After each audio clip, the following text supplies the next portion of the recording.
A primavera está a chegar e com ela novos ritmos de leitura.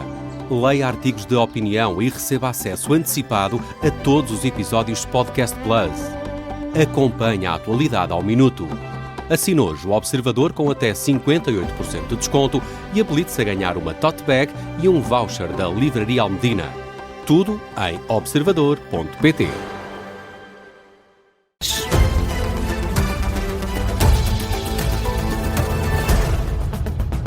É a edição das 5 com o Miguel Cordeiro. Miguel, há acordo entre PSD e Chega para os nomes a indicar pelo Parlamento ao Conselho de Estado, anúncio feito por André Ventura. Isto foi anunciado em conferência de imprensa nos Passos Perdidos da Assembleia da República. Foi anunciado na última hora. André Ventura, aos jornalistas, reconfirmou a existência de um acordo com o PSD para o Tribunal Constitucional.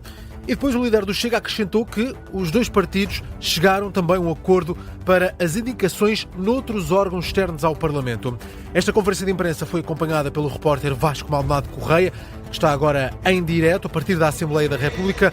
Vasco, André Ventura anunciou este acordo para diferentes órgãos e, para além disso, também já apresentou alguns nomes.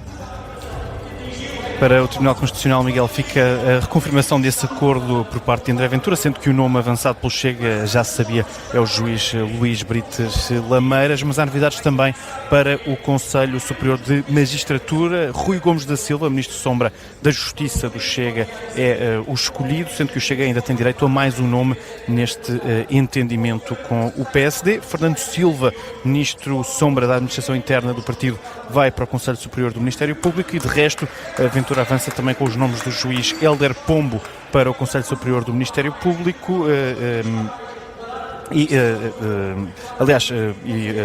peço desculpa e faço esse reparo, o nome do juiz Hélder Pombo para o Conselho Superior dos Tribunais Administrativos e Fiscais, assim é que é, e também do juiz Paulo Ramos Faria para o Centro de Estudos Judiciários. De resto, e é a grande novidade desta tarde, fica também esse acordo com os sociais-democratas para uma lista conjunta para o Conselho de Estado.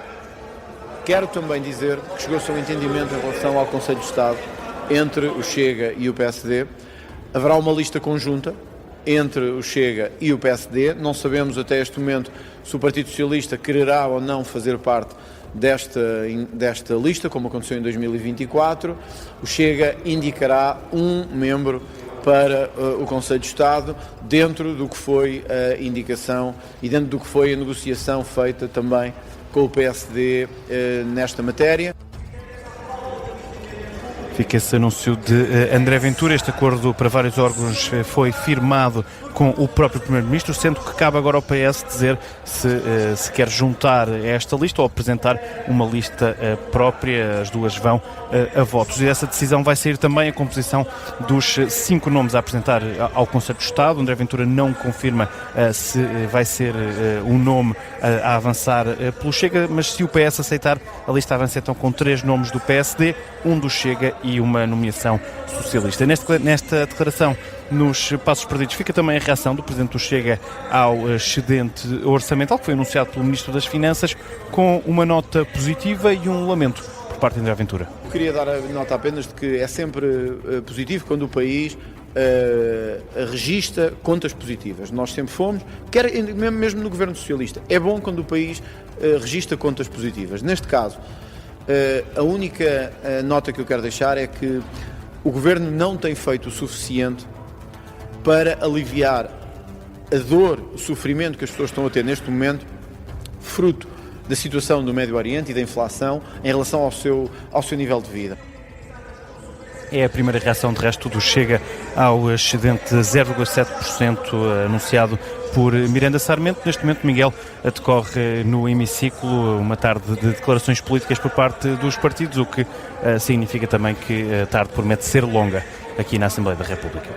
Vasco Maldonado Correia, a partir da Assembleia da República, com destaque para essa conferência de imprensa de André Ventura, em que voltou a garantir um acordo com o PSD para o Conselho de Estado e para o Tribunal Constitucional e para diferentes órgãos que ainda estão por ter esses lugares preenchidos. Comentou também, como escutámos, o excedente hoje anunciado pelo Ministro das Finanças. E da esquerda à direita, os partidos com representação parlamentar questionam as razões do Executivo perante o excedente.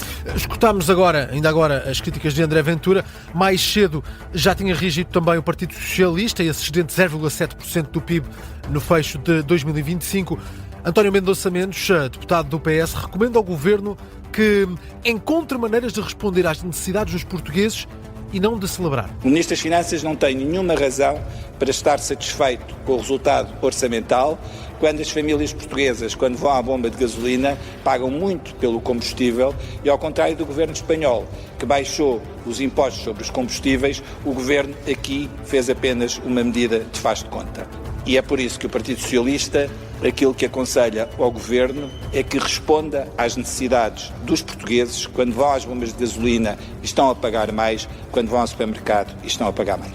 Numa outra reação, o LIVRE insiste que o país continua a precisar de um orçamento retificativo. Apesar deste excedente orçamental, o partido admite que o excedente de 0,7% do PIB é uma boa notícia, mas a deputada Patrícia Gonçalves avisa que não substitui a necessidade de um orçamento retificativo negociado entre o Governo e a oposição. É uma boa notícia, mas não vai excluir certamente a necessidade de um orçamento retificativo. O LIVRE sempre acompanhou essa ideia desde que as propostas que o Governo vier a fazer nesse âmbito sejam para melhorar a vida das pessoas. Pela iniciativa liberal, Mário Amorim Lopes recordou as palavras do líder parlamentar Luís Montenegro para criticar o primeiro-ministro Luís Montenegro. Recordando as palavras do líder parlamentar de então, Luís Montenegro, o país parece estar a crescer, segundo nos dizem, os portugueses é que não o estão a sentir. E, portanto, o que nós esperamos é que o Governo, da próxima vez que celebra alguma coisa, que seja verdadeiramente algo que os portugueses sentem no bolso, que é um país a crescer, um país mais próspero, um país com salários melhores, um país ao nível dos países da União Europeia. É isso que nós pedimos, melhor, é isso que nós exigimos ao Governo, é que celebre a sério algo que os portugueses também eles possam celebrar e não seja apenas o Governo. Pedidos da Iniciativa Liberal. Miguel, marca também esta quinta-feira o excedente de 0,7% do PIB alcançado o ano passado. O Ministro das Finanças, em conferência de imprensa, não excluiu a possibilidade de Portugal apresentar um pequeno déficit este ano. Avisa o Ministro que a guerra no Médio Oriente e a resposta às tempestades pode provocar um ligeiro desequilíbrio. Nós não podemos hoje, de forma transparente, honesta e sincera junto dos portugueses, excluir a possibilidade de que em 2026 possa haver um pequeno déficit. Mas isso não coloca em causa o equilíbrio das contas públicas, não coloca em causa a redução da dívida pública e, naturalmente, sendo um efeito temporário em 26 do custo das tempestades e esperemos nós também do impacto deste conflito, que esperamos naturalmente que se possa terminar o mais rápido possível e com a menor consequência possível. Avisos de Joaquim Miranda Sarmento. A associação que representa as vítimas de abuso sexual na Igreja Católica considera que o valor das compensações, que foi definido pela Conferência Episcopal Portuguesa, é, Miguel, uma afronta. Vão ser pagas compensações entre 9.000 e 45.000 euros. Aprovados 57 pedidos, 9 aguardam avaliação. Há um caso que está a ser analisado ainda pela Santa Sé em Roma. O presidente da Associação Coração Silenciado, António Grosso, lamenta. É uma afronta. Nem sequer alcançam o valor que o Papa Francisco chegou a sugerir, nunca menos de 50.000 euros. Dizem que querem compensar-nos com dignidade, mas desprezam o seu primeiro mandamento e assim agora é amai-vos mais uns do que outros. Dizem que o valor atribuído corresponde à realidade de cada vítima e ao sofrimento que lhe foi imposto, mas como é que medem esse trauma? Esta associação lamenta também a forma como este processo foi conduzido. No desporto, foi hoje decidido que apenas as mulheres biológicas vão poder passar a participar nas provas femininas dos Jogos Olímpicos e de outros eventos do Comitê Olímpico Internacional. De acordo com o comunicado que hoje foi divulgado pelo Comitê Olímpico Internacional, o sexo biológico de cada atleta vai ser determinado através de um teste genético. A regra aplica-se a todas as categorias, tanto em modalidades individuais como em desportos de equipa. O Comitê Olímpico Internacional explica que esta regra tem por base evidência científica e pareceres de peritos e pretende proteger a justiça, a segurança e a integridade nas provas femininas. A Organização Olímpica esclarece também que a política entra em vigor a partir dos Jogos Olímpicos de Los Angeles, em 2028, e não é retroativa. Esta nova orientação surge na sequência de várias polémicas recentes, como o caso da participação da halterofilista Laurel Hubbard, um homem biológico em representação de Nova Zelândia na prova feminina nos Jogos Olímpicos de Tóquio em 2021, e também o caso de duas pugilistas que participaram nos Jogos Olímpicos de Paris em 2024. E agora que passam praticamente 10 minutos das 5 da tarde, vamos olhar para outras notícias que também marcam esta quinta-feira.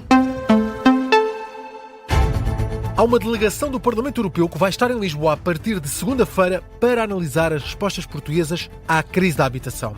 Ao longo de 3 dias, os eurodeputados vão conhecer o programa de habitação acessível do Governo e projetos apoiados pelo Banco Europeu de Investimento. Estão também previstos encontros com diversos representantes deste setor. A missão é composta por 4 eurodeputados, incluindo o português João Oliveira, do PCP. A concentração de pólen no ar vai aumentar nos próximos dias em Portugal e vai trazer risco elevado para quem sofre de alergias, sobretudo nas regiões de centro e sul do país.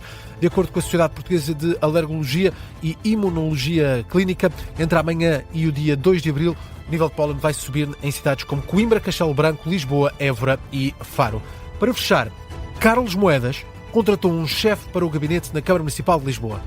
Um chefe, alguém que manda, ou um chefe, alguém para cozinhar, Miguel? A segunda hipótese. A segunda hipótese foi que contratou Carlos Moedas. Porquê? Foi contratado para confeccionar refeições de qualidade superior, isto é o que se lê no contrato, por ajuste direto, publicado no portal Base. Pedro Marques, o chefe, foi contratado também para prestar apoio técnico especializado.